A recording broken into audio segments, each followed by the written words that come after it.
Collisions की बात करते हैं हम लोग, और नेक्स्ट टॉपिक और last topic of this chapter, ठीक है।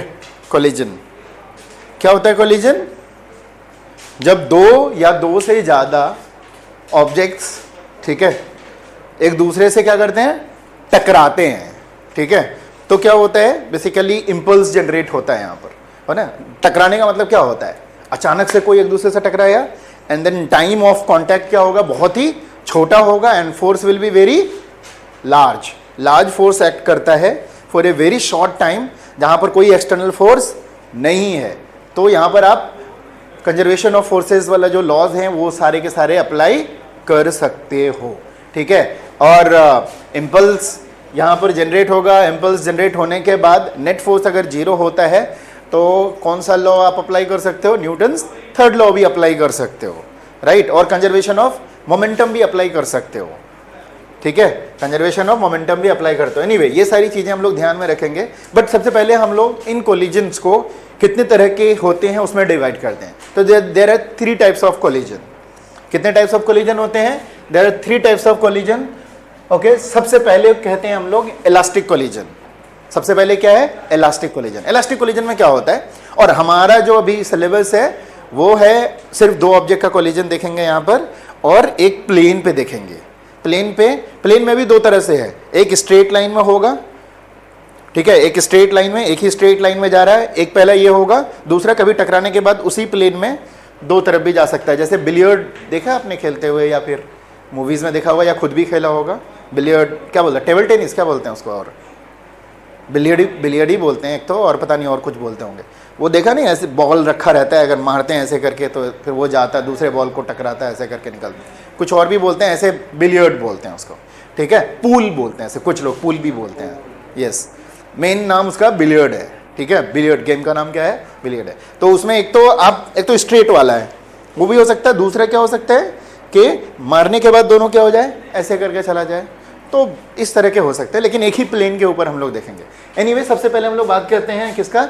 इलास्टिक कोलिजन का। इलास्टिक कोलिजन में जब 2 ऑब्जेक्ट टकराएगा, ठीक है, तो जब 2 ऑब्जेक्ट टकराएगा, टकराने के बाद for a very short time of period इसका डिफॉर्मेशन होगा। डिफॉर्मेशन समझ रहे हो? शेप चेंज होगा। लेकिन टकराने के बाद, टकराते ही शेप चेंज होगा, लेकिन टकराने के बाद वापस से अपने इनिशियल जैसे शेप में आ जाएगा और परमानेंट डिफॉर्मेशन नहीं होगा। टकराया और आगे चला गया, ठीक है, कोई परमानेंट डिफॉर्मेशन इसमें नहीं होगा। जैसे 2 बॉल का अगर आप कर रहे हो, जैसे बिलियर्ड है, एक बिलियर्ड बॉल उधर धीरे धीरे जा रहा है, दूसरा पीछे से मारा, उसको मारा, वो उधर निकल गया, ठीक है। सो हालांकि ये आइडियली 100% नहीं होता है कभी भी इलास्टिक कोलिजन, कुछ ना कुछ डिफॉर्मेशन हो जाता है। अगर डिफॉर्मेशन नहीं होता तो 1 महीना पूल खेलने के बाद वो बॉल वगैरह चेंज क्यों करना पड़ता है? धीरे धीरे थोड़ा घिस जाता है ना। लेकिन हाँ, एक बार के लिए अगर हम लोग बात करें तो ऑलमोस्ट क्या होता है? 100% रहता है, अपना शेप चेंज नहीं करता है। तो इलास्टिक कोलिजन में यही होता है कि जब 2 ऑब्जेक्ट टकराया, ठीक है, टकराने के बाद उसका कोई डिफॉर्मेशन नहीं हुआ, फिर दोनों अपना सेपरेट चले गए, उसको क्या बोलते हैं? Elastic collision. दूसरा होता है in elastic collision. In elastic collision में क्या होता है? डिफॉर्मेशन हो जाता है, परमानेंट डिफॉर्मेशन हो जाता है, ठीक है। जैसे आगे जा रहा है, दूसरा गया, टकराया, उसका कोई पार्ट टूट गया, जो जनरली नॉर्मली एक्सीडेंट वगैरह सब होता है, ठीक है। एक गाड़ी, छोटी बाइक आगे जा रही है, पीछे से गया, मारा टक से टक्कर, फिर क्या होगा? बाइक वाला नीचे गिर गया, बाइक का कुछ पोर्शन टूट गया, कुछ हो गया। और दूसरा अगर मान लो ट्रक है तो वो तो जाता ही रह जाएगा। ये सारी चीज़ें हो सकती हैं, ओके। या बड़ा और छोटा कुछ उस तरह का बॉल रख दिया, मिट्टी का रख दिया कहीं पे, बड़ा बॉल से मारा तो उसको तोड़ते हुए आगे निकल जाएगा। तो किसी ने एक में या फिर दोनों के अंदर क्या हो सकता है? परमानेंट डिफॉर्मेशन हो जाएगा। अब इसमें फ़र्क क्या है? इलास्टिक कोलिजन में कोई डिफॉर्मेशन नहीं है, तो यहाँ पे क्या होगा? मोमेंटम तो कंजर्व था ही, हमने बात कर रहा था, कहीं कोई एक्सटर्नल फोर्स नहीं है, मोमेंटम तो कंजर्व होगा, साथ में एनर्जी भी कंजर्व रहेगा। मतलब एक्सीडेंट से पहले या फिर जो कोलिजन होगा, कोलिजन से पहले का एनर्जी और कोलिजन के बाद का एनर्जी क्या रहेगा? कांस्टेंट रहेगा। अच्छा, इसमें कोई पोटेंशियल एनर्जी चेंज नहीं हो रहा है, सिर्फ कोलिजन हो रहा है, तो सिर्फ कौन सा एनर्जी बचेगा हमारे पास? Kinetic energy. So kinetic energy before the collision and kinetic energy after the collision क्या रहना है? सेम रहना है। मोमेंटम तो है ही। इन इलास्टिक में क्या हो जाएगा? मोमेंटम तो कंजर्व रहेगा ही, कोई एक्सटर्नल फोर्स यहाँ पे नहीं लग रहा है, खुद ही आपस में टकरा रहा है और आगे निकल रहा है, लेकिन डिफॉर्मेशन हो गया तो एनर्जी कंजर्व नहीं रहेगा। ठीक है, शुरू की एनर्जी ज़्यादा होगी, बाद में कोलाइड करने के बाद चूंकि टूट फूट गया है, कुछ और हो गया उसके साथ, ठीक है, तो उसकी एनर्जी क्या हो जाएगी, रिड्यूस हो जाएगी। तो जब इन इलास्टिक की बात करते हैं तो उसमें जनरली ये भी कैलकुलेट करने के लिए बताया जाता है what will be the loss of energy.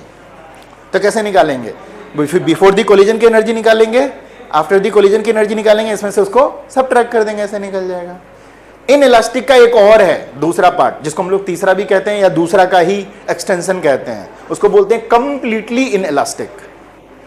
तीसरा का नाम क्या है, कंप्लीटली इन इलास्टिक। अभी हम सबकी बात करेंगे यहाँ पे, बट एक बार थोड़ा सा इंट्रो दे देता हूं मैं। ओके, कंप्लीटली इन इलास्टिक में क्या होता है, एक गया मारा टक से दूसरे वाले को और दोनों एक हो गया, वो उसके साथ चिपक गया, या पहला वाला दूसरे के साथ चिपका या दूसरा वाला पहले के साथ चिपका, चाहे जो भी हो जाए, दोनों मिल करके क्या हो गया, एक सिंगल बॉडी बन गया। तो उसको क्या बोलते हैं हम लोग, कंप्लीटली इन इलास्टिक। उसमें भी डिफॉर्मेशन होगा, ऑफ कोर्स दूसरे के अंदर एम्बेड कर गया है तो क्या हो जाएगा, डिफॉर्मेशन तो होगा ही, एनर्जी कंजर्व नहीं रहेगा। ठीक है, लेकिन कोलिजन के बाद दोनों क्या हो गया, एक सिंगल मास हो गया है। जैसे मान लो एक ब्लॉक है, गोली मारी उसमें, ठीक है, बंदूक से गोली मारेंगे, गोली ब्लॉक में घुसेगा और ब्लॉक और वो बुलेट जो उसका गोली है दोनों साथ में आगे चलना स्टार्ट हो जाएगा। ओके, या फिर बाइक वाले ने कस के टक्कर मारा किसी को और गिर के उसी के ऊपर चढ़ गया, वो दोनों साथ में जा रहा है। ओके, जो कि कम पॉसिबिलिटी है, बट जो भी हो, दोनों क्या हो गया, चिपक गया उधर, एक सिंगल बॉडी बन करके जाता है, उसको क्या बोलते हैं, कंप्लीटली इन इलास्टिक।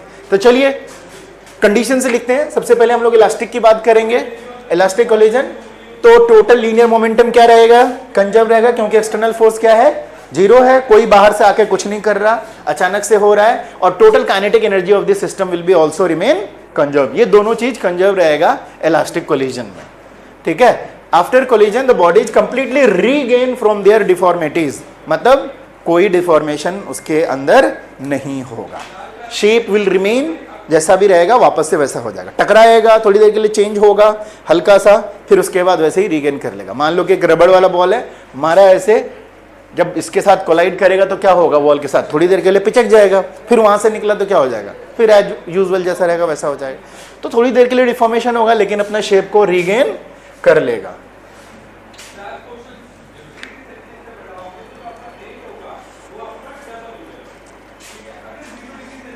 फिजिक्स में मान करके चलो 20 से 25% खेल है थ्योरी का, 70 से 75% सिर्फ न्यूमेरिकल का है। और वो थ्योरी पर भी आपको कमांड तभी होगा जब आप वो 80% न्यूमेरिकल करोगे। इसलिए मैं बार बार कहता हूँ क्वेश्चन करो, क्वेश्चन करो। नहीं होता मेरे पास लेकर के आओ कि नहीं हो रहा है, डिस्कस करो। मैं कभी मना करता हूँ किसी चीज के लिए, लेकिन तुम लोग करते ही नहीं हो। जब तक न्यूमेरिकल नहीं करोगे थ्योरी पे भी कमांड नहीं आएगा, भूल जाओगे आप। चलो हो गया ये। दूसरा है आपका, क्या है, इन इलास्टिक कोलिजन। क्या कंजर्व रहेगा, तो अब तक तो समझ में आ गया होगा आपको। इसमें मोमेंटम कंजर्व रहेगा। मोमेंटम कंजर्व किसके बेस पर होता है, एक्सटर्नल फोर्स के ऊपर। कोई एक्सटर्नल फोर्स नहीं लग रहा है यहाँ पे, दो आपस में आ रहे हैं, टकरा रहे हैं, फिर निकल के जा रहे हैं। ठीक है, तो लीनियर मोमेंटम कंजर्व रहेगा। लेकिन इन इलास्टिक में क्या हो जाता है, डिफॉर्मेशन हो जाता है, तो एनर्जी कंजर्व नहीं रहेगा। ये कहाँ गायब हो गया, सेकेंड पॉइंट कहाँ गायब हो गया, रुको, वो डालने में हो गया होगा। एनीवे लिख लो, मैं लिखवाता हूं। दूसरा, the total kinetic energy of the system क्या कंजर्व नहीं रहेगा, तो लिख लो the total energy of the total kinetic energy of the system will not conserve. दूसरा पॉइंट लिख लो, the total kinetic energy of the system will not remain conserved.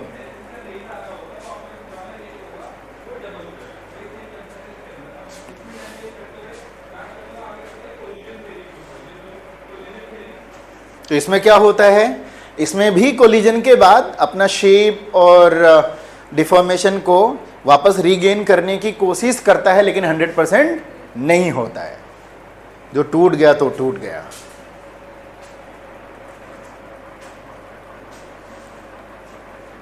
तुम्हारा हो गया एग्जाम खत्म, पेपर लास्ट था, क्या था सब्जेक्ट,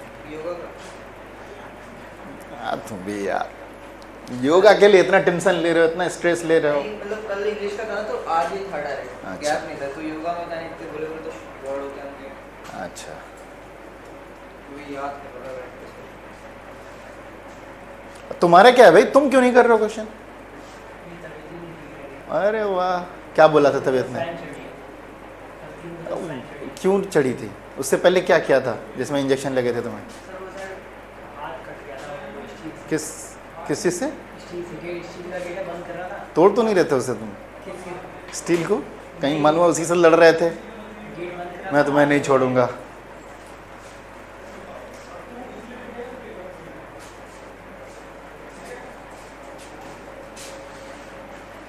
ठीक है, so after the collision the bodies partly regain from their deformities and some of the initial kinetic energy is lost. Of course loss होगा ही, क्योंकि डिफॉर्मेशन यहाँ पे परमानेंट हो गया तो लॉस होगा ही।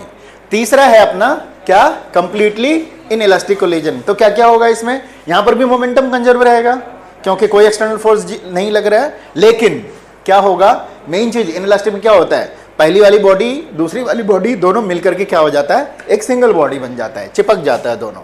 ओके, तो in completely inelastic collision total linear momentum तो कंजर्व रहेगा ही, तीनों ही केस में रहेगा क्योंकि एक्सटर्नल फोर्स जीरो नहीं है। Kinetic energy of this system is not conserved.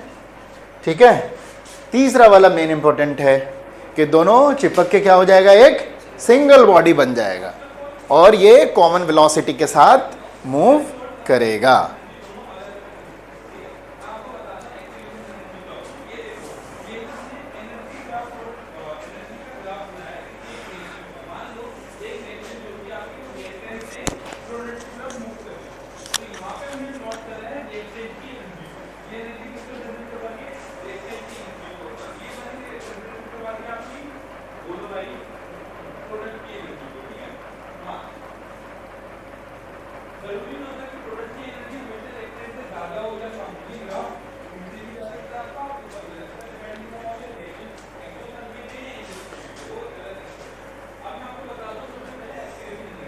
Coming week से दोनों चैप्टर स्टार्ट होगा, रोटेशनल भी और ग्रेविटेशनल भी। संडे को ग्रेविटेशनल करेंगे, बाकी वीकडेज में रोटेशनल करेंगे। मोस्ट ऑफ यू का जो हाफ ईयरली होगा वो ग्रेविटेशन तक तो होगा ही सिलेबस। रोटेशन छोड़ दिया, बहुत चालाक है तुम्हारे टीचर यार। हैं? अच्छा, और फर्स्ट बुक में रोटेशन को ही थोड़ा सा ट्रिवियल माना जाता है, बट हम पढ़ेंगे। चलो, हो गया? समझ में आ गया? तीनों को अच्छे से समझ में आ गया, इलास्टिक, इनइलास्टिक और कंप्लीटली इनइलास्टिक। कभी कभी ये इनइलास्टिक का सब पार्ट माना जाता है कंप्लीटली इनइलास्टिक, अदरवाइज कुछ तीसरे पार्ट में भी इसको कर देते हैं। ठीक है, चलिए अब रिलेशंस देखते हैं कैसे इसमें हम लोग करेंगे। तो एनीवे उससे पहले कुछ देख लेते हैं जो सब चीज़ें हैं डिस्कस करने का। हम लोगों ने जो बात करी है ये सिर्फ डिस्कस करने का, आप लिखना मत, ठीक है? हाँ, जो पॉइंट्स है, तो total momentum of an isolated system is always conserve. क्यों होता है? क्योंकि कोई एक्सटर्नल फोर्स नहीं लगता। मोमेंटम कंजर्व होने का एक ही लॉज है कि external force should be zero. तो कहीं पर भी दो सिस्टम जा रहा है, अपना टकरा रहा है, फिर जा रहा है, बीच में कोई नहीं आया। ठीक है, कहीं से भी कोई नहीं आ रहा कि कोई बचा रहा है तो कोई टकरा रहा है, कुछ कर रहा है, किसी ने धक्का दे रहा है। टकराते वक्त, उससे पहले क्या हुआ है उससे कोई मतलब नहीं। टकराते वक्त कोई एक्सटर्नल फोर्स नहीं लगना चाहिए, तो आपका मोमेंटम क्या रहेगा? कंजर्व रहेगा। अच्छा, अगर डिफॉर्मेशन नहीं होगा तो क्या होगा? एनर्जी भी कंजर्व होगी। अगर आपको याद होगा वाई वी से काइनेटिक एनर्जी इज कंजर्व, और पूरा एनर्जी की बात नहीं करते। पूरी एनर्जी को क्या कहते हैं हम लोग? Mechanical energy. मैकेनिकल एनर्जी में kinetic energy plus potential energy दोनों आता है, लेकिन हम यहाँ सिर्फ काइनेटिक एनर्जी की बात करते हैं। क्यों? क्योंकि एक ही प्लेन में हो रहा है तो there is no change in height, तो पोटेंशियल एनर्जी का तो कोई बात ही नहीं है, इसीलिए हम लोग सिर्फ काइनेटिक एनर्जी की यहाँ पर बात कर रहे हैं। ठीक है, अदरवाइज ऊपर नीचे रहता तो साथ में क्या आ जाता? पोटेंशियल एनर्जी भी आ जाता, जैसे हम लोगों ने लास्ट क्लास में क्वेश्चंस करे थे उसके बेस पर। Okay, so no collision is perfectly elastic. जैसे अभी हम लोग बात कर रहे थे जब स्टार्ट करा था कि इलास्टिक तो हम लोग कह रहे हैं कि पूरी तरह से शेप रीगेन कर लेता है, सब कुछ ठीक है, लेकिन कहीं ना कहीं थोड़ा ना थोड़ा सा डिफॉर्मेशन होता है। जैसे बात कर रहे थे हम लोग बिलियर्ड बॉल का, ठीक है, टकराता है फिर अच्छे से दोनों चला जाता है, हमें लग रहा है कि क्या है ये पूरा इलास्टिक है, लेकिन वही महीनों खेलने के बाद वो धीरे क्या हमें अब घिसा हुआ कुछ लगता है, जिसका मतलब हर बार टकरा रहा हुआ तो कुछ ना कुछ डिफॉर्मेशन होगा जो कि लॉन्ग टर्म में हमें दिख रहा है, राइट। हालांकि वो नेग्लिजिबल था लेकिन है तो इसीलिए बोले परफेक्ट इलास्टिक कुछ नहीं होता ऐसा कुछ, ठीक है, परफेक्ट इलास्टिक कुछ नहीं होता। चलिए यही सारी बातें थी, तो ये सिर्फ डिस्कस करने की थी। सबसे पहले हम लोग इलास्टिक कोलिजन से स्टार्ट करते हैं और पहला लेते हैं हम लोग, इसका थोड़ा सा डेरिवेशन करते हैं कैसे निकालेंगे। तो इलास्टिक कोलिजन लिया हमने वन डायमेंशन वाला, वन डायमेंशन का मतलब स्ट्रेट लाइन में एक लाइन पे मूवमेंट रहेगा, एक लाइन पे कोलिजन्स होगा, ठीक है। तो दो ही मूवमेंट है, या तो आगे जाएगा या पीछे जाएगा, ओके। तो वन डायमेंशन के लिए देखेंगे तो हमने क्या लिया भाई, इनिशियल वेलोसिटीज लिया है, फाइनल वेलोसिटीज की जरूरत पड़ेगी हमें स्ट्रेट लाइन पे। तो देखिए एक बार देख लीजिए जरा सा, हमने एक रोड लिया है पूरा स्ट्रेट लाइन पे, ओके। क्या हुआ, कुछ दिखा, फिर से दिखाता हूं मैं। एक छोटा बॉल आ रहा था, थोड़ा स्लो आ रहा था, बड़ा बॉल ज्यादा फास्ट आ रहा था, टकराया, फिर छोटा वाला बॉल को जो टकराया तो क्या हुआ, तेज आगे भगा दिया, ठीक है। तो क्या क्या हमें मिला, शुरू की वेलोसिटीज, दोनों की इनिशियल वेलोसिटीज होंगी, ठीक है, छोटे वाले बॉल की और बड़े वाले बॉल की, ठीक है, या फिर दोनों सेम रहे कोई फर्क नहीं पड़ता, हमें दो चाहिए, दोनों के मास चाहिए, राइट, ओके। लेकिन कोलिजन होने के लिए ये जरूरी है कि पहला वाला स्लो हो और पीछे वाला फास्ट हो, तभी कोलिजन होगा, नहीं तो कोलिजन नहीं होगा। आगे वाला फास्ट रहेगा तो निकल जाएगा, है ना। और इसी वजह से एक्सीडेंट भी होता है ना, अगर आगे वाला स्लो हो गया, पीछे वाले ने कंट्रोल नहीं किया तो फिर आगे वाले को ठोक देता है। तो ये सारी चीजें, तो आपको क्या क्या चाहिए होंगी, इनिशियल वेलोसिटी, फिर टकराने के बाद फाइनल वेलोसिटी, ये सारे कंडीशंस है जो आपको कुछ इसमें से दिए रहेंगे और कुछ उसमें से निकालने पड़ेंगे। अच्छा, जब इस तरह के कोलिजन होते हैं इसको या तो वन डायमेंशनल कोलिजन बोलते हैं या फिर क्या बोलते हैं इसको, हेड ऑन कोलिजन, मतलब सीधा सीधी टक्कर हो रहा है, ठीक है। एक हो रहा है साइड से टक्कर होगा तो इधर निकाल देगा, यहाँ पे क्या हो रहा है, सीधा सीधी टक्कर, इसको क्या बोले जाते हैं, हेड ऑन कोलिजन। तो हेड ऑन कोलिजन के लिए ये हमारे पास सिस्टम में देखिए, ये बड़ा वाला मास m1 है, इसकी इनिशियल स्पीड क्या है u1, ये m2 है, इसकी स्पीड क्या है u2 है। ये दोनों यहाँ पे टकरा रहे हैं, ये इसको फोर्स लगा रहा है, ये इसको फोर्स लगा रहा है, न्यूटन्स थर्ड लॉ यहाँ पर, दोनों का फोर्स इक्वल होगा, net external force will B 0, ठीक है। यहाँ पर आपका क्या जनरेट होएगा, इंपल्स जनरेट होगा, ठीक है। नेट फोर्स 0 है तो मोमेंटम क्या रहेगा, कंजर्व रहेगा, इसके बाद और इसके पहले, ठीक है, दोनों ही सिचुएशन के लिए। टकराने के बाद बड़ी वाली जो m1 है उसकी स्पीड हो गई v1 और इसकी स्पीड हो गई v2। लेकिन यही चीज, अभी तो ये सिचुएशन आपको अच्छे से इमेजिन कर पा रहे हो आप, बड़ा वाला पीछे से जा रहा है, छोटा वाला नीचे स्लो स्लो जा रहा है, मारा पीछे से तो बड़ा वाला तेज हो गया और वो निकल गया। यही चीज उल्टा सोचो जरा सा, तो उल्टा सोच क्या रहे हो, ये बड़ा वाला है, ये छोटा वाला है, बड़ा वाला स्लो जा रहा है, छोटा वाला बहुत तेज जा रहा है, दोनों टकराया, क्या सोचते हो कि क्या हुआ होगा, छोटा वाला जो टकराया होगा बड़े वाले से, अगर बड़ा वाला बहुत ज्यादा मास है तो क्या हुआ होगा, बड़े वाले के ऊपर इफेक्ट, बहुत ज्यादा मास है तो कुछ नहीं होगा, लेकिन छोटे वाले पे क्या होगा, छोटे वाला टकरा करके टक से पीछे की तरफ आ जाएगा, ठीक है। तो उसकी वेलोसिटी जो v1 है उसका डायरेक्शन क्या हो जाएगा, इधर हो जाएगा। अभी हम क्या करते हैं, सारे इधर के राइट साइड के डायरेक्शन को पॉजिटिव मान के चलते हैं, ठीक है, और सारा डायरेक्शन हमारा पॉजिटिव रहेगा। अब हम लोग इसको वेक्टोरियली नहीं करेंगे, कैसे करेंगे, वेक्टोरियली नहीं करेंगे तो कैसे करेंगे, एनालिटिकली तो करेंगे। एक वेक्टर होता है, दूसरा क्या होता है, स्केलर, तो इसको बोला जाता है स्केलर ट्रीटमेंट। और हम ये मान के चल रहे हैं बिकॉज एक ही डायरेक्शन में है तो सारे को हम लोग इधर को पॉजिटिव मानते हैं, लेकिन अगर हमारे कैलकुलेशन में नेगेटिव आ गया तो इसका मतलब हम समझ जाएंगे कि वो ऑब्जेक्ट का डायरेक्शन किधर है, पीछे की तरफ है, ठीक है। चलिए यहाँ तक नोट कीजिए और ये डायग्राम अच्छे से बनाइए, एंड वी विल अप्लाई जो कंडीशंस हमारे पास हैं इसके ऊपर, वो कंडीशन अप्लाई करेंगे।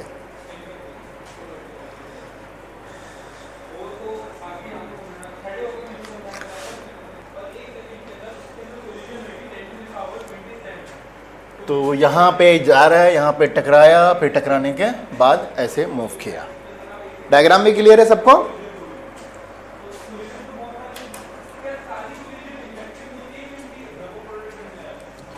चलो आगे करें। तो हमारे पास दो कंडीशन है, एक कंजर्वेशन मोमेंटम, टकराने से पहले का मोमेंटम और टकराने के बाद का मोमेंटम, दोनों क्या होगा, बराबर होगा। मोमेंटम कैसे निकालते हैं, मास इनटू वेलोसिटी करके, ओके। फिर उसके बाद एनर्जी कंजर्वेशन करेंगे, तो बहुत इजी है, चलिए स्टेप बाय स्टेप करते हैं। सबसे पहले तो हमने दो बॉडी लिया है, consider two bodies A and B. थोड़ा सा डेफिनेशन लिखना पड़ेगा। m1 और m2 जिसकी स्पीड u1 और u2 है, दोनों टकरा रहा है एंड देन टकराने के बाद इसकी वेलोसिटीज क्या हो गई, v1 एंड v2 हो गई along the same direction as that for before collision. तो ये अपने से आप इम्बाइब करके अपने से लिख सकते हो, है ना, जो सिचुएशन लिखा कि we have taken two bodies m1 और m2 and their initial velocities are u1 and u2, they collided and after collision their velocities are v1 and v2 in the same direction. बस इसको एक sentence से लिख लो अच्छे से, या फिर एज इट इज इसको लिख लो, या फिर अपने से समझ के लिख लो। जरूरी नहीं कि एग्जैक्टली लिखना है, बट कंडीशन को देख करके थोड़ा सा एंट्री करना है इसमें।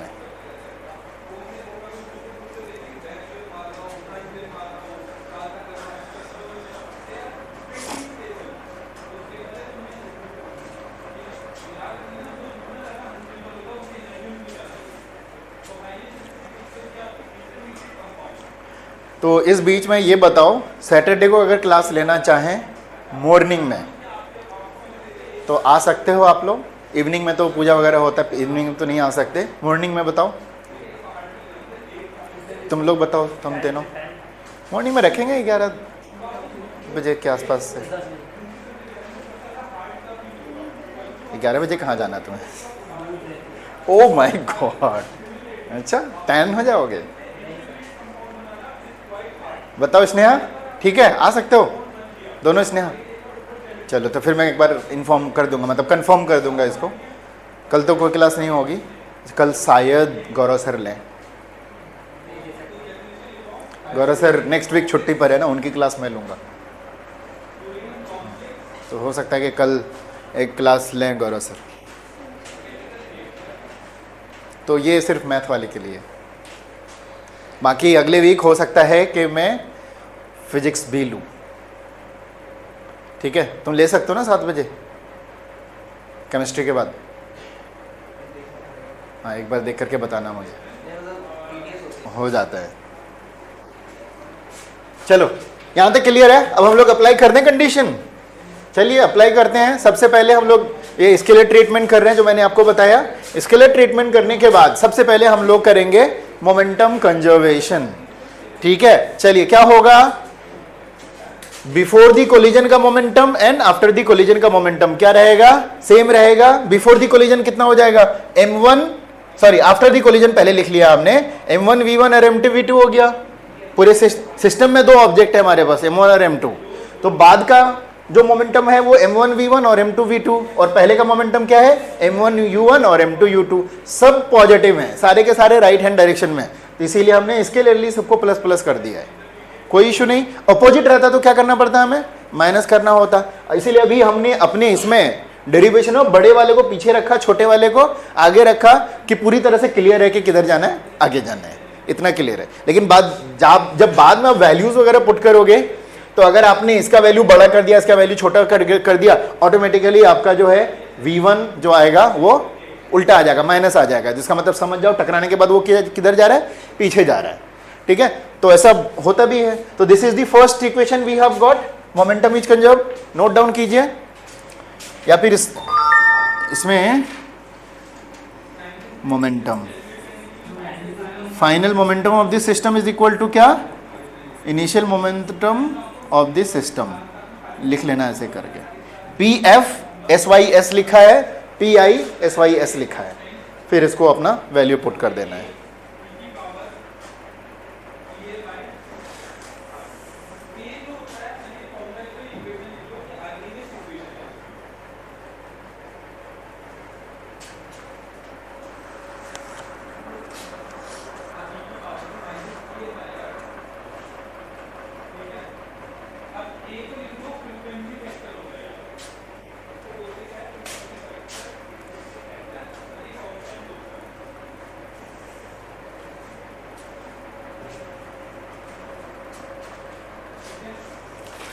हमारा u1 u2 कहाँ गायब है, v1 v2 तो है, u1 u2 नहीं दिख रहा है।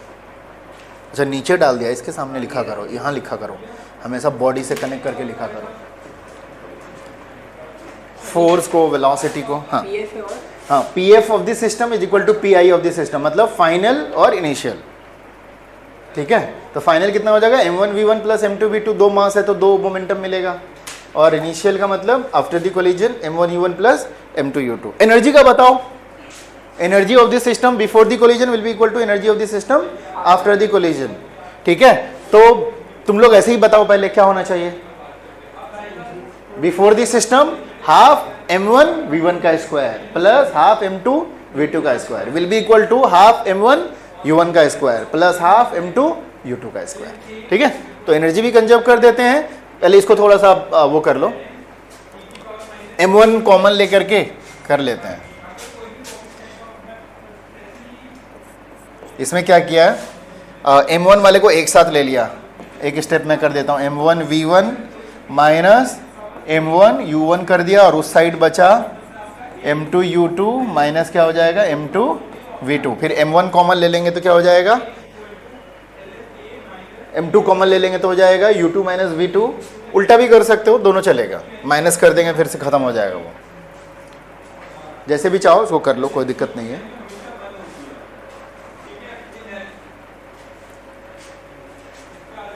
m1 वाले को एक साथ और m2 वाले को एक साथ ले लेंगे। ओके ठीक है, अब हम करेंगे kinetic energy is also conserve. ठीक है, काइनेटिक एनर्जी क्या हो जाएगा भाई, हाफ m1 v1 का square plus half m2 v2 का square will be equal to कितना, हाफ m1 u1 का square plus half m2 u2 का स्क्वायर।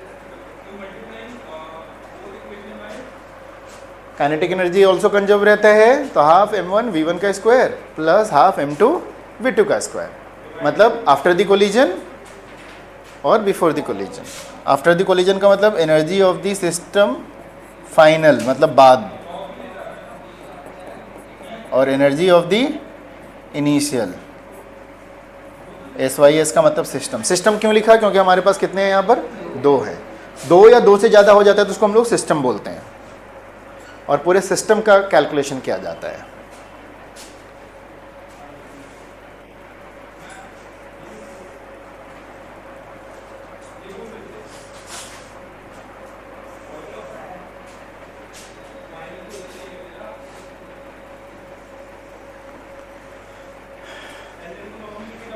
ठीक है, चलिए इसको भी थोड़ा सा सॉल्व करते हैं ज़रा सा। हाफ तो पूरा ख़त्म हो जाएगा यहाँ से वहाँ तक, फिर m1 वाले को एक साथ करते हैं, फिर m2 वाले को एक साथ करते हैं। तो मैं ही करके दिखाता हूँ भाई, हाफ तो पूरा खाली, अगर इसके आगे की बात करें तो m1 वाले को एक साथ ले लेंगे, m2 वाले को एक साथ ले लेंगे। पहले m1 वाले को एक साथ लेते हैं, m1 v1 का स्क्वायर माइनस m1 u1 का स्क्वायर, और उधर हो गया m2 u2 का स्क्वायर माइनस m2 v2 का स्क्वायर। ओके, इन दोनों को अगर इस साइड ले आएंगे तो m2 v2 का स्क्वायर माइनस m2 u2 का square will be equal to m1 u1 का स्क्वायर माइनस m1 v1 का स्क्वायर। m2 कॉमन ले लेंगे तो क्या हो जाएगा, ये v2 का स्क्वायर माइनस u2 का square is equal to m1 common ले लेंगे, u1 का स्क्वायर माइनस v1 का स्क्वायर। कोई दिक्कत, थोड़ा सा कर लीजिए उसको, आ गया। सोचो क्या लगाना पड़ेगा, इन दोनों को यूज भी करना है, तो a square minus B square है, क्या होता है a square minus B square, का फॉर्मूला क्या लगा सकते हैं हम लोग, a minus B into A plus B. इसका अगला स्टेप करते हैं हम, यहाँ तक चलो नोट कर लो, कंप्लीट कर लिया सबने।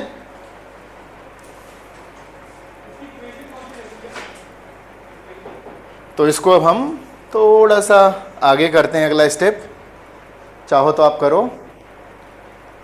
तो क्या लिखेंगे, m2 v2 minus u2 into v2 plus u2। ठीक है, चलिए पहले एक स्टेप कर लेते हैं उसको। क्या था हमारे पास, पहले m2 वाला था ना हमारे पास, v2 माइनस u2 और v2 प्लस u2। चेक कर लेना एक बार उधर कैसा आया था, m2 के साथ ऐसा था है ना, और m1 के साथ क्या हो जाएगा, v1 माइनस u1 और v1 प्लस u1। इसको इक्वेशन नंबर जो भी आ रहा है आपका वो दे दो, ठीक है। अब इसको डिवाइड करते हैं हम लोग पहले वाले इक्वेशन से, मोमेंटम वाले इक्वेशन से। मोमेंटम वाला इक्वेशन क्या था बताना? m2 वाला पहले बता दो। m2 v2 minus u2 is equal to m1 v1 minus u1। इसको डिवाइड किया, कट गया ये पूरा। क्या बचा हमारे पास? v2 plus u2 is equal to v1 plus u1, ठीक है।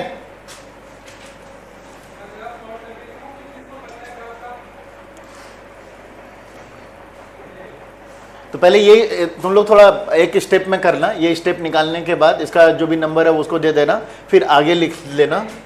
क्या लिखना? इसका इक्वेशन क्या दी हो, ये जो निकाला था हमने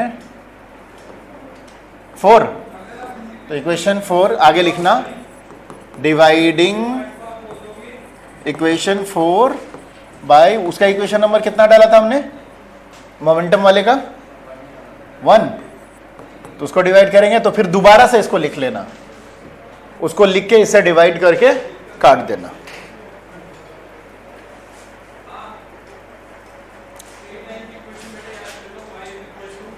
मैंने थोड़ा ज़्यादा शॉर्ट कर दिया था,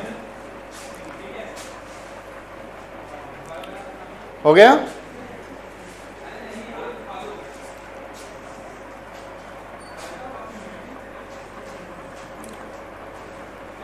तो हमारे पास आ गया v2 plus u2 is equal to v1 plus u1, ठीक है।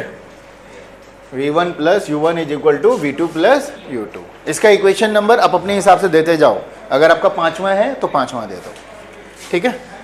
चलिए, अब अगर हमें v2 निकालना है तो v2 will be equal to कितना हो जाएगा? v1 plus u1 minus u2, ठीक है। अब इसमें क्या रहेगा? u1 u2 मतलब 4 है ना, तो 4 में से कोई 3 आपको दिया हुआ रहेगा और 1 निकालना रहता है, ठीक है।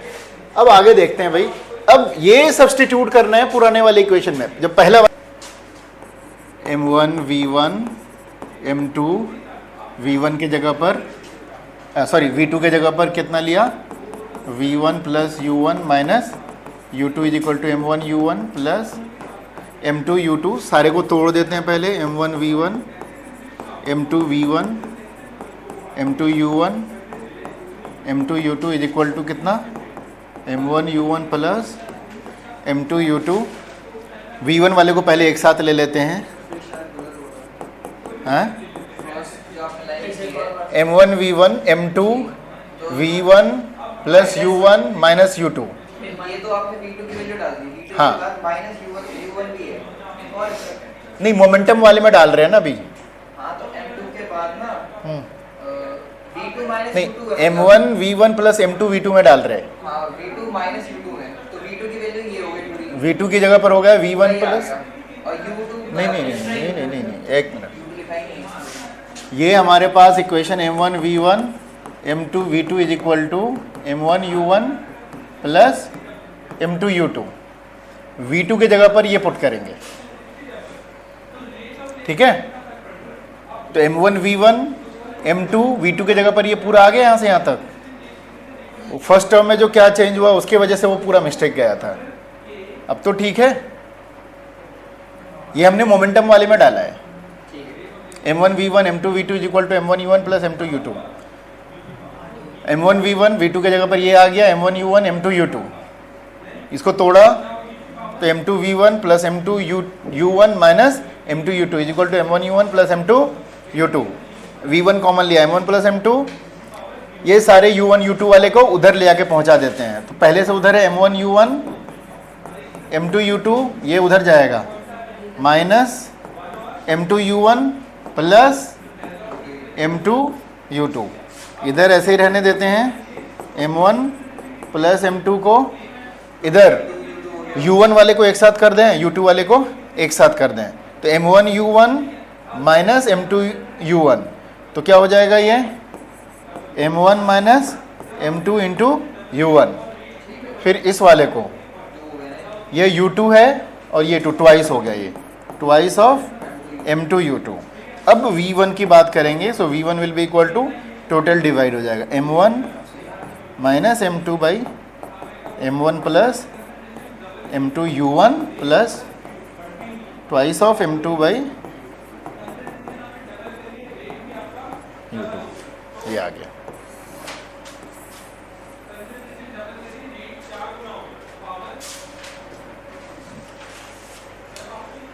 करेक्शन कर लो इसको।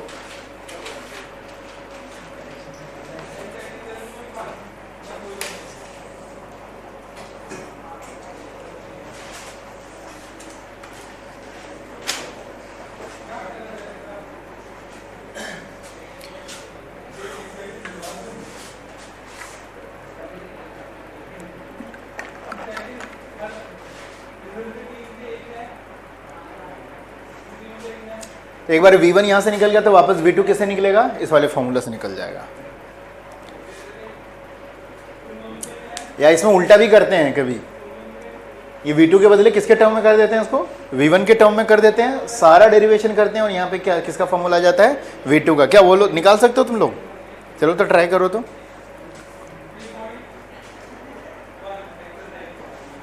पहले v1 निकाल लो, ये पूरा कर लो इसको। ये डेरिवेशन भी आता है 3 to कभी 3 मार्क्स में भी आ जाते हैं, ठीक है। और अगर इसके साथ न्यूमेरिकल ऐड कर दिया तो 5 मार्क्स में भी आते हैं। सिर्फ डेरिवेशन 3 मार्क्स का आएगा और विद न्यूमेरिकल 5 मार्क्स का आएगा।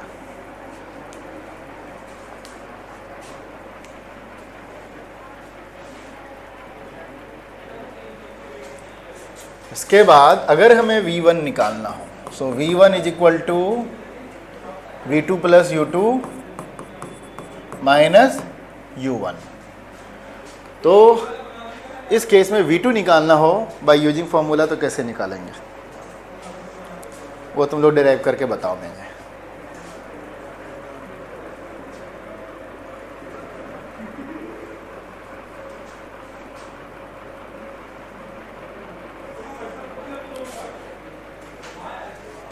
तो वो तो हमें पता है कि इसमें पुट करेंगे हम लोग m1 v1 m2 v2 is equal to क्या, m1 u1 plus m2 u2। अब इस बार v1 को सब्स्टिट्यूट करेंगे।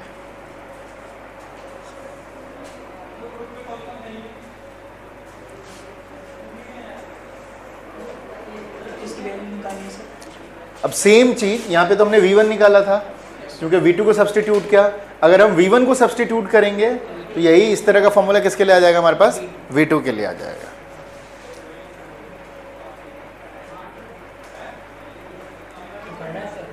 हाँ करो, करके निकाल के बताओ।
हो जाएगा?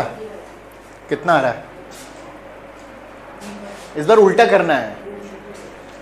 इस बार हमने v2 को हमने v1 के टर्म में लिया ना, अब यहां से किसके टर्म में लेंगे, v1 को v2 के टर्म में। करूं कि कर लोगे?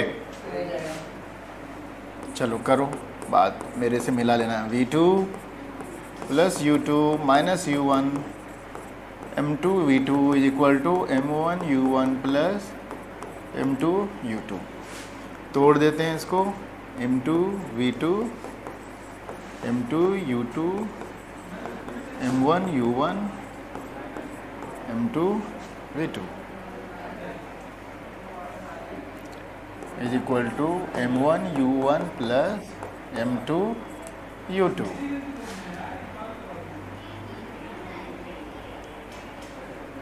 ये m1 है, सो v2 कॉमन लेंगे, क्या मिलेगा m1 प्लस m2 कॉमन लेगा और ये दोनों को भेज देंगे उस साइड, तो वहाँ पर m1 u1 अकेला है m2 u2 के साथ,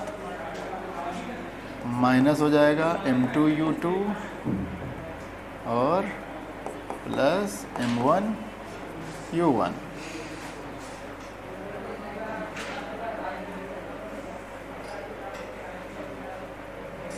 ये सारा m1 u2 है, तो m1 u2 u1 वाले को एक साथ ले लेंगे, ट्वाइस ऑफ m1 u1 और इधर ले लेंगे, हो जाएगा m2 minus m1 u2। So v2 will be equal to twice of m1 divide by m1 plus m2 into u1।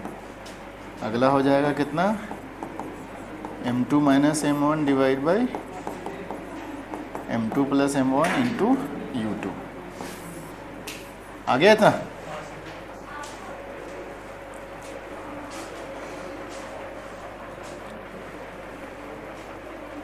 वही स्ट्रक्चर है, ये वाला इधर आ गया, ये वाला उसमें उधर चला गया।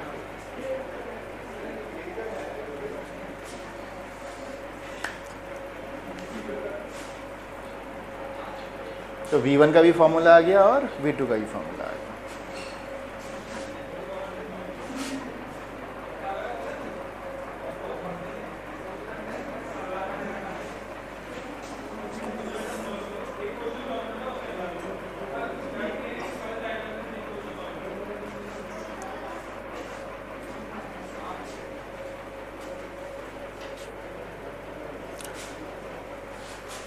ठीक है, एक दो बार करोगे तो याद भी हो जाएगा, क्योंकि फर्स्ट इसमें V1 जब निकालते हो तो फर्स्ट टर्म में मास का डिफरेंस, नीचे तो मास का समेशन रहेगा, मास का डिफरेंस और दूसरे वाले का मास, इसमें दूसरे वाले का मास फिर मास का डिफरेंस, बस आगे पीछे हो जाता है, यही रूल है।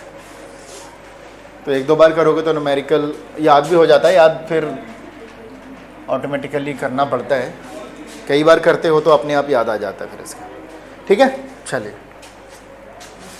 तो V1 इज इक्वल टू हो गया m1 और m2 का difference of mass divide by total mass into u1 twice of m2 u2 by m1 plus m2।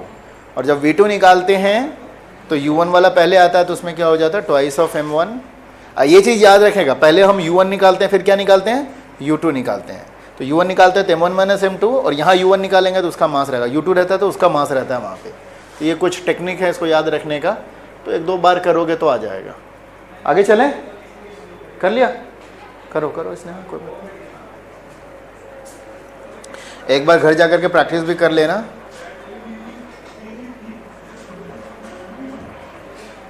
Physics में थोड़ा सा ये रूल बनाना होगा, घर जाकर के 10 मिनट जरूर लगाओ उसको, जो पढ़ के जाते हो उसको देखो एक बार, ज़रूरत पड़े तो पेन से करो। जो 1.5 घंटे की क्लास है 10 से 15 मिनट मुश्किल से लगेगा उसको आपको देखने में, लेकिन वो रिटेंशन आपका बढ़ा देगा। ठीक है, नोटेड। ठीक है भाई, आगे चलते हैं हम।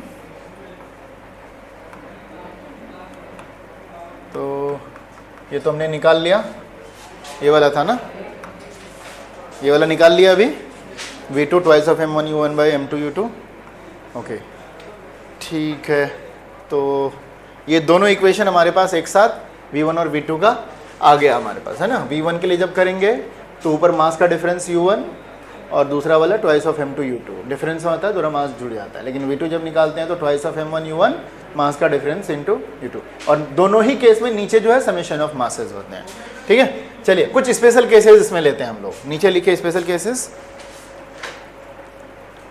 तो पहला केस लेते हैं कि अगर हमारा दोनों मास बराबर हो, क्या हो, दोनों मास बराबर हो, मतलब इक्वल मास, आगे पीछे छोटी और बड़ी वेलोसिटी के साथ जा रहा है, टकरा रहा है, एंड देन फिर उसके बाद वेलोसिटी चेंजेस होंगे। तो v1 पे क्या फ़र्क पड़ेगा? सबसे पहले v1 निकालेंगे हम लोग। लिखिए v1 इज इक्वल टू, एक बार फॉर्मूला पूरा लिखो v1 का, थोड़ा एक दो बार लिखोगे तो याद रहेगा। यहाँ पर क्या होता है, ये डिफरेंस होता है m1 प्लस m2, u1 का डिफरेंस होता है, फिर प्लस जब u2 निकालते हैं तो क्या हो जाता है, twice of m2 u2 divide by क्या हो जाता है, m1 प्लस m2। तो जब इसमें निकालेंगे मास m1 is equal to m2 होगा तो ये वाला पार्ट क्या हो जाएगा, 0 हो जाएगा। ठीक है, और ये जब निकालेंगे तो twice of m into u2 divide by 2m, ये भी कट जाएगा और क्या हो जाएगा, u2 हो जाएगा। क्या मतलब हुआ, क्या मतलब हुआ, v1 is equal to u2। u2 का मतलब दूसरे वाले ऑब्जेक्ट का जो वेलोसिटी है टकराने के बाद पहले वाले को दे देता है। ठीक है, क्या होता है, एक्सचेंज ऑफ वेलोसिटीज होते हैं। उसी तरह से v2 निकालोगे तो देखो कितना कितना आता है, v2 के फॉर्मूला में डालो, पहले v2 का फॉर्मूला डालते हैं तो ट्वाइस ऑफ m2 u2, नीचे तो m1 प्लस m2 रहेगा ही, प्लस सॉरी ये डिफरेंस आ जाता है यहाँ पे आपका आ जाता है m2 minus m1 divide by m2 plus m1 into u2, ये u1 है, ट्वाइस ऑफ m1 u1। तो ये वाला पार्ट तो आपका क्या हो जाएगा, 0, so twice of m u1 twice of m, ये कट गया, is equal to u1। So v2 is equal to u1। दोनों ही बॉडी अपनी वेलोसिटीज को क्या करती है, एक्सचेंज करती है। तो सेम मास वाला अगर ऑब्जेक्ट रहेगा, दोनों टकराएगा, अपना वेलोसिटी वो उसको देगा, वो इसको दे देगा।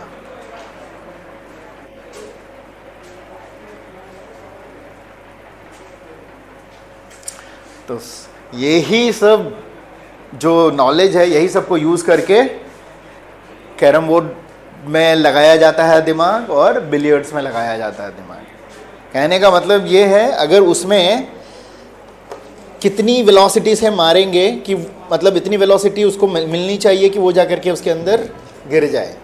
तो मिनिमम वेलोसिटीज कितनी होनी चाहिए, तो वो रुका हुआ है तो जिस वेलोसिटी से यहाँ मारोगे वो उसको मारने के बाद वो अपना वेलोसिटी उसको एक्सचेंज दे देगा, वो जा करके रुक जाएगा। आइडियल केस में पूरा रुक जाता है, बट एक्चुअल में थोड़ा सा वो दूसरा वाला भी मूव करता है। ये जाएगा, पहला वाला रुका हुआ है, दूसरा वाला मूव करेगा तो दूसरा वाला पहले वाली वेलोसिटी से मूव कर जाएगा और पहला वाला रुक जाएगा, क्योंकि एक्सचेंज ऑफ वेलोसिटीज हो गया। वो रुका हुआ था वो रुक जाएगा, वो मूव कर रहा है तो वो मूव कर जाएगा। ठीक है, तो लिख लीजिए भाई, इसका निकाला ही है, v1 is equal to u2, v2 is equal to u1। तो इसमें एक सेंटेंस लिख लो, एक्सचेंज ऑफ वेलोसिटीज आएगा। It is clear that the bodies interchange their velocities after the collision. या एक्सचेंज भी करते हैं या इंटरचेंज लिख सकते हो।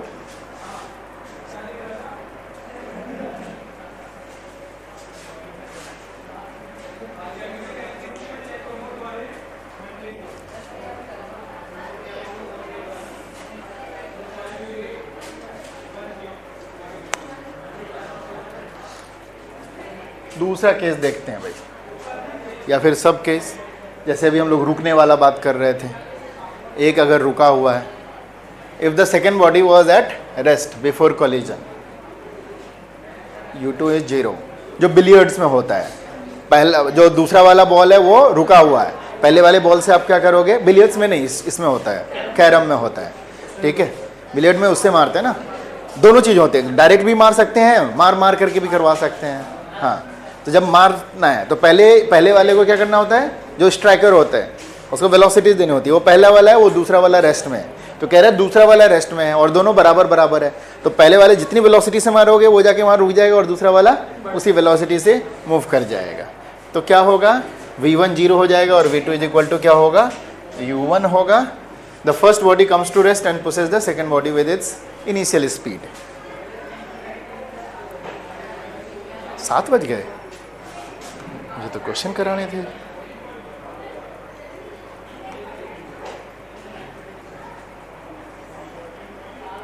एक क्वेश्चन कर लेते हैं, फिर इसको कंटिन्यू करेंगे। इसमें और भी कुछ केसेस हैं, तो क्वेश्चन कर लेते हैं, नहीं तो फिर तुम लोग भूल जाओगे।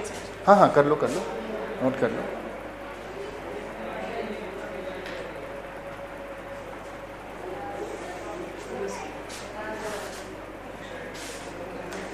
सो next time when you play carrom तो फिजिक्स को एंजॉय कीजिए वहां पे। एक और केस इसमें लेते हैं,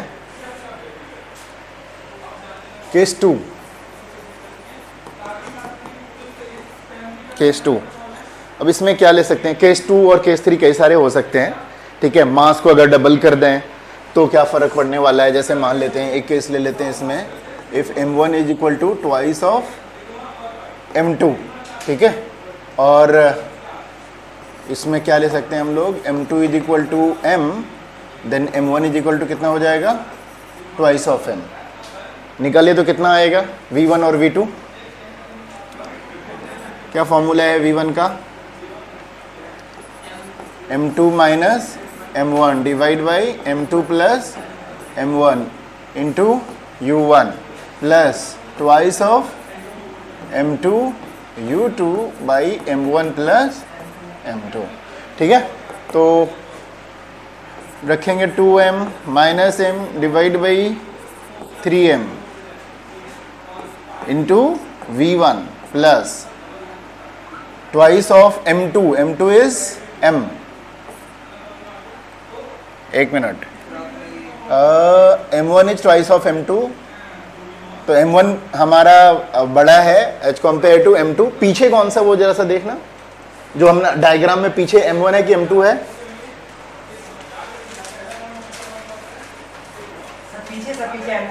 पीछे m1 है, ठीक है।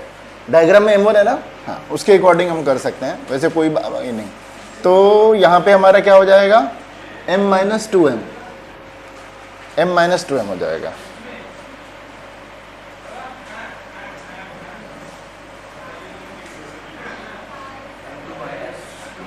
तो हो जाएगा m minus 2m divide by कितना, 3m into v1 plus m2 कितना के बराबर है, m के बराबर है, तो twice of m into u1 और u2 है ना, ये गलत लिखा मैंने, u1 और u2 डिवाइड बाई कितना हो जाएगा, 3m। अब u1 और u2 दिया हुआ रहेगा ऑलरेडी, उसके हिसाब से फिर हम कर सकते हैं। तो ये हो जाएगा minus m by 3m u1 plus 2m by 3m into u2, m cut गया, तो ये हो जाएगा minus u1 by 3 plus twice of u2 by 3। अब इस केस में अगर हम u का भी डाल दें कि u2 जो है जो पीछे से आ रहा है, ट्वाइस ऑफ एक मिनट, 1 नंबर पीछे है ना, तो 1 की स्पीड ज़्यादा होगी, u1 will be greater than twice of u2। अब इसमें अगर वो वैल्यू पुट कर देंगे तब क्या होने वाला है, माइनस u1 के जगह पर twice of u2 by 3 plus twice of u2 by 3, क्या हुआ, तब भी ये केस में आपका 0 होने वाला है, ठीक है। इसमें 1-2 क्वेश्चंस भी करेंगे, मैंने वही पेन ड्राइव में कई सारे क्वेश्चंस निकाल करके रखे थे, चलो कोई नहीं, डायरेक्ट करेंगे। फिर बुक लाए हो तुम लोग,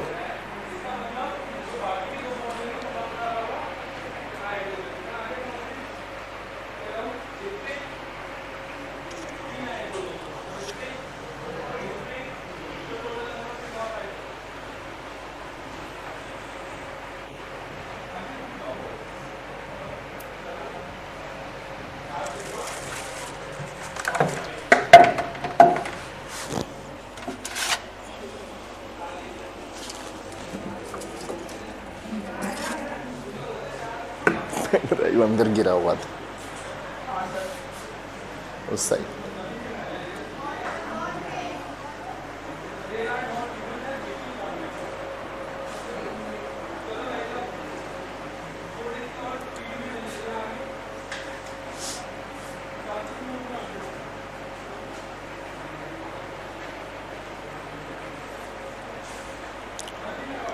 तो कहने का मतलब ये है कि इक्वल मासेस रहेंगे तो वेलोसिटी का एक्सचेंज करेगा अनइक्वल मासेस, लेकिन वेलोसिटी का डिस्ट्रीब्यूशन उल्टा रहेगा।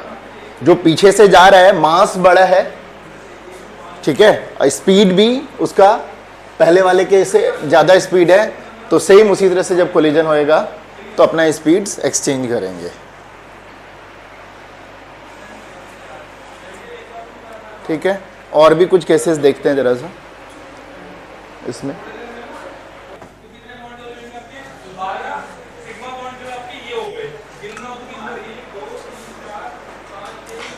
सोचो क्या होगा। हाँ, मैंने केस आपके सामने डाल दिया। ट्रक आया, साइकिल में मारा, साइकिल का मास जो है ट्रक के कंपैरिजन में अगर देखें तो ऑलमोस्ट जीरो है। मतलब हो जो भी है 10-20 केजी, लेकिन ट्रक का जो वेट होता है 3-4 टन होता है, मतलब 3000 केजी या 4000 केजी के आसपास, कम से कम इतना होता है, अदरवाइज उससे भी ज़्यादा हो सकता है, बड़ा ट्रक भी हो सकता है। तो साइकिल का मास ऑलमोस्ट जीरो। साइकिल वाले को ट्रक वाले ने टक्कर लगाया, टक्कर मारने के बाद क्या होगा दोनों का स्पीड? नहीं, जिधर जा रही थी उधर ज़्यादा स्पीड से चली जाएगी, ठीक है, और उसकी स्पीड जो होगी, साइकिल की स्पीड ऑलमोस्ट ट्रक की स्पीड हो जाएगी, ठीक है। लेकिन ट्रक की स्पीड पे क्या फर्क पड़ने वाला है? कुछ नहीं, उसका ऑलमोस्ट वही स्पीड रहेगा जैसा था, ठीक है। तो इसीलिए v1 मतलब साइकिल की स्पीड ऑलमोस्ट क्या हो जाएगा?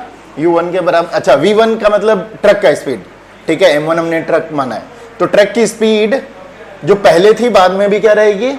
सेम वही रहेगी, लेकिन v2 twice of u1 minus u2, and because उसका u1 अगर ऑलमोस्ट जीरो है, साइकिल वाला जीरो है, जीरो का मतलब अगर वो कुछ मीटर पर सेकंड से जा रहा है, 1 मीटर पर सेकंड कहो, 1 मीटर पर सेकंड भी तो बहुत ज़्यादा हो जाता है साइकिल के लिए, मतलब हाफ मीटर पर सेकंड ऑलमोस्ट जीरो है, तो बेसिकली क्या हो जाएगा वो? ट्वाइस ऑफ u1, मतलब शुरू की स्पीड से ज़्यादा। अगर ये ऑलमोस्ट अगर आप जीरो मानते हो तो v2 इज इक्वल टू क्या है, किसके बराबर हो जाएगा? u2 के बराबर हो जाएगा, मतलब जो ट्रक की स्पीड थी या उस तरह की थी, उस तरह से निकाल सकते हैं, ठीक है। चलिए इसको अपने से कैलकुलेट कर सकते हैं, अपने से करते हैं, जरा सा निकालते हैं हम, डायरेक्ट उसकी बात नहीं करते। तो हम निकालने वाले हैं v1, फॉर्मूला याद रखना पड़ेगा भाई, m2 माइनस m1, पहले वाले में क्या होता है? डिफरेंस होता है प्लस ट्वाइस हो जाता है, twice of m2 u2 by m1 plus m2, ठीक है। और उसी तरह से v2 इज इक्वल टू क्या होता है? Twice of m1 u1 divide by m1 plus m2 plus minus m1 divide by m2 plus, ये हो जाएगा u2। ओके, सो m2 माइनस m1, तो m2 ऑलमोस्ट जीरो है, तो ये माइनस m1 के बराबर, और ये m1 प्लस m2 ऑलमोस्ट कितना के बराबर है? m1 के बराबर है, u1। Twice of m2 almost क्या है आपका? जीरो, ये कट गया, सो इसीलिए v1 is equal to almost कितना के बराबर हो गया? u1 के बराबर हो गया, ठीक है। तो स्पीड उस पर कोई फर्क नहीं पड़ने वाला उसके, ओके।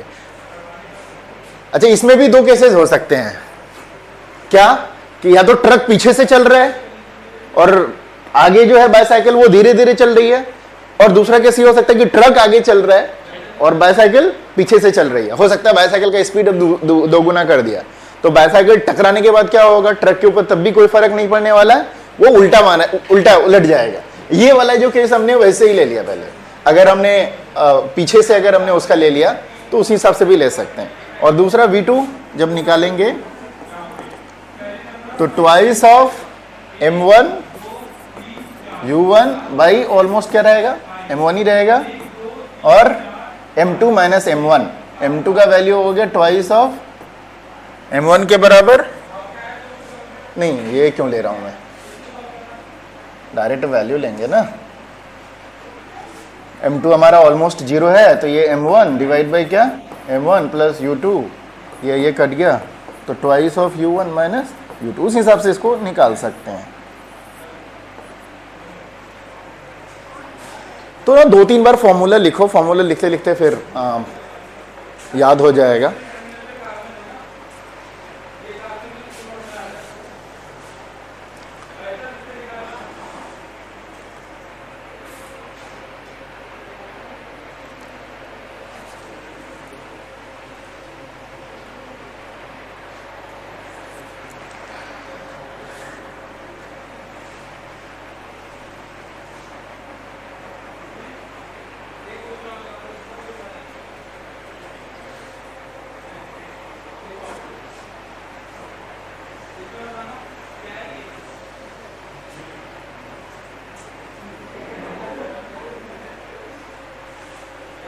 डन, चलिए आगे चलते हैं, हटा दूं इसे।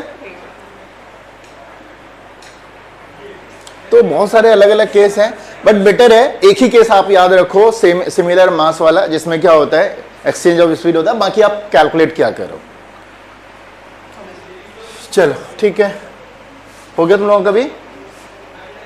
अब देखते हैं हमारा एक और केसेस।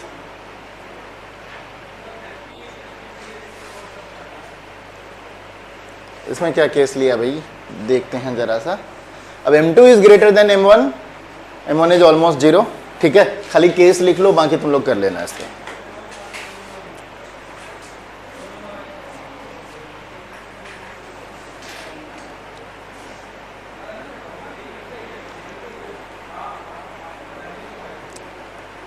सिम उल्टा है पिछले वाले केस का, है ना।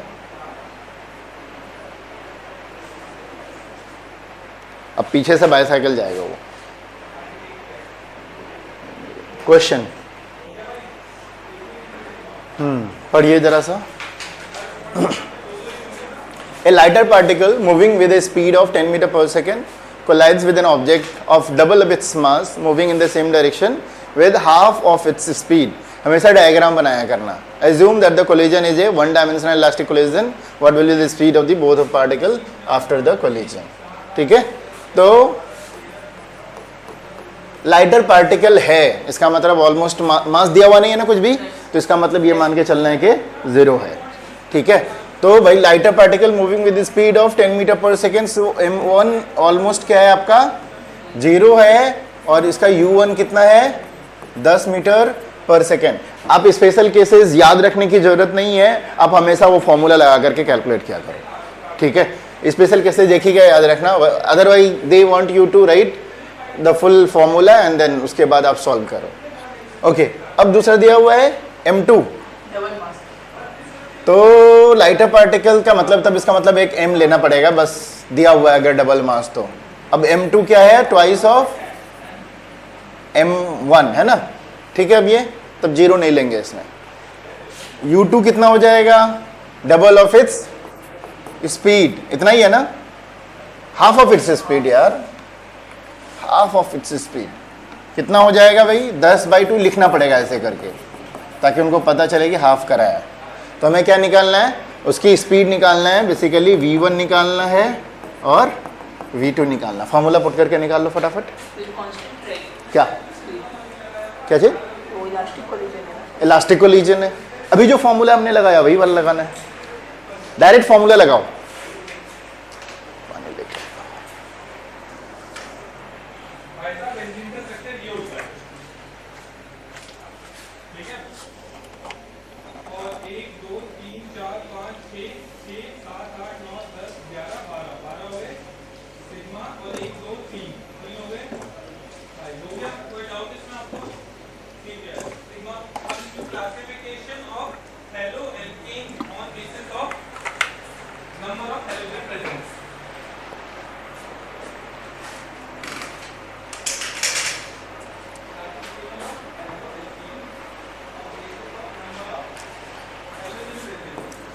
V1 M2 minus M1 divided by M2 plus M1 into U1 twice of M2 U2 by M2 plus M1.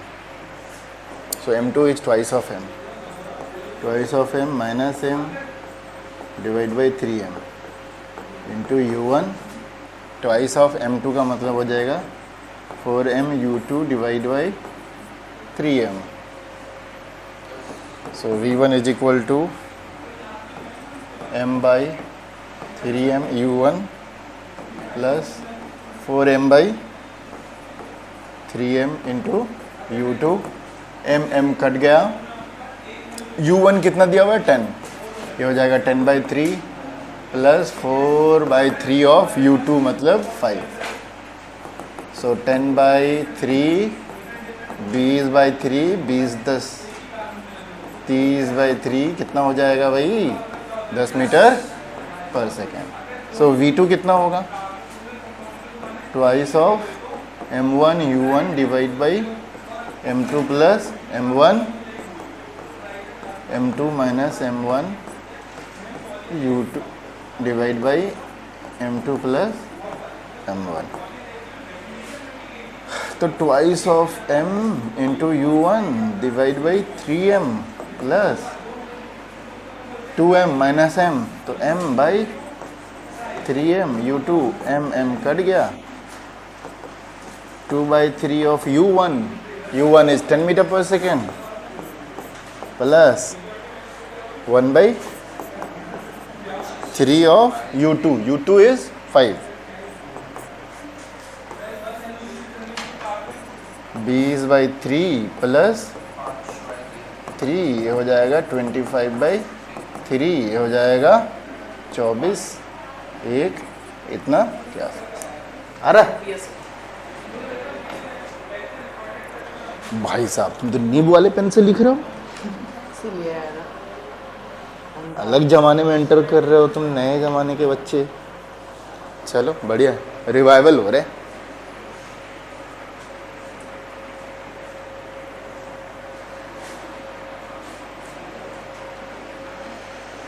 ठीक है, चाहे जिसका भी रहे फॉर्मूला यूज करो, कितना केसेस एक्चुअल में याद रखोगे, लेकिन ये है कि कभी कभी वो कहते हैं कि इसको ऐसे करके बताइए, तो इसलिए केसेस पढ़ाने जरूरी हैं।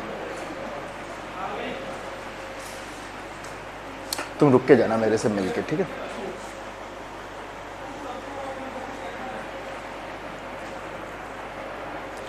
हो गया, आगे चले। स्नेहा निकल गया, चल। तो एक की स्पीड कितनी आ रही है? 10 मीटर पर सेकेंड। इसका मतलब क्या है? v1 is equal to u1, उसके मास m1 के ऊपर कोई फर्क नहीं पड़ा, बट m2 का स्पीड जो 10 मीटर पर सेकेंड था वो रिड्यूस होकर कितना हो गया? 8.3 मीटर पर सेकेंड हो गया। u2 की स्पीड बढ़ गई, u2 है ना 5 मीटर से 8.3 मीटर पर सेकेंड हो गया। बड़े से टक्कर लगा तो स्पीड बढ़ गई।